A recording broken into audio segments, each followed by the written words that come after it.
السلام علیکم۔ ملکی اور غیر ملکی تازہ ترین خبروں سے باخبر رہنے کے لیے یوٹیوب پر ہمارا چینل سبسکرائب کیجیے، کے نیوز چینل انٹرنیشنل۔ رخ کریں گے شیخوپورہ کا، جہاں سے رپورٹ کر رہے ہیں ہمارے bureau chief Tahir Khan.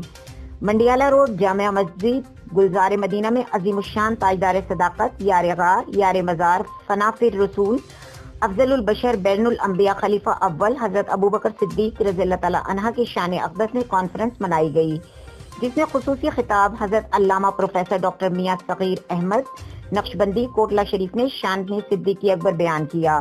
Conference میں دیگر علماء کرام میں مفتی ناصر عباس، نور القادری، سینئر صحافی رانا آفتاب احمد، جناب آصف نقشبندی، قاری حافظ یاسر صادق اور دیگر علماء کرام نے شرکت کی۔ علاوہ کثیر تعداد میں اہل علاقہ نے شرکت کی۔ محفل کے اختتام پر ملک کی سلامتی اور کورونا جیسی وبائی مرض کے خاتمے کے لیے دعا بھی کرائی گئی اور لنگر تقسیم کیا گیا۔